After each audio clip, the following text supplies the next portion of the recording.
Si je vous disais qu'il existe un aliment qui contient 7 fois plus de vitamine C que l'orange, 3 fois plus de potassium qu'une banane et 3 fois plus de vitamine E que les épinards, me diriez-vous que je suis cinglé, tombé sur la tête?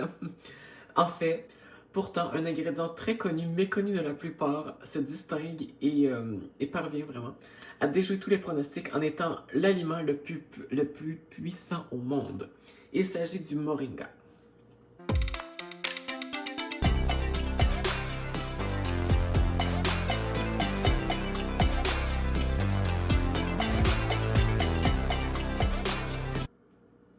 Et oui, le moringa. Mais c'est quoi ça, le moringa?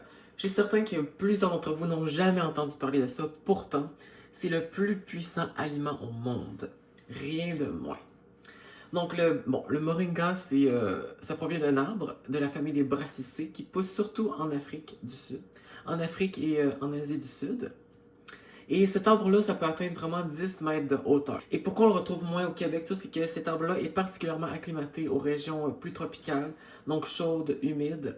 Ça pousse, c'est les conditions favorables à sa pousse. Également, grâce à toutes ses propriétés pour la santé et ses vertus merveilleuses, on l'appelle souvent l'arbre miracle. Alors, de l'écorce aux feuilles, il est possible de consommer le moringa. Bien sûr, avec l'avis d'un médecin et sous certaines précautions. En fait, c'est surtout avec ses feuilles qu'on peut réduire en poudre séchée que le moringa va pouvoir être utilisé dans notre quotidien. Et ces feuilles-là, ça contient beaucoup de bêta-carotène, de manganèse, de vitamine B, bref, c'est un super aliment. Un des aliments les plus puissants au monde, c'est que le moringa fait partie de la famille d'ingrédients qui a le plus de valeur nutritive. Donc, il est constitué, comme je le disais en introduction, de beaucoup de fer, de beaucoup de potassium.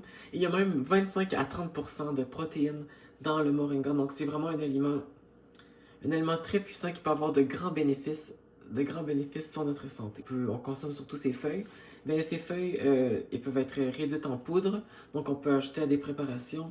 On peut faire du thé avec ça. On peut s'en servir vraiment de plusieurs façons. Et avant d'aller plus loin, il faut vraiment spécifier que pour toute consommation future du moringa, c'est important de consulter un médecin parce que lui va pouvoir nous dire si ça convient à nous. Parce que, bon, utilisant en quantité excessive, le moringa peut avoir des effets nocifs sur la santé. Et ça, peu importe notre âge, peu importe notre condition.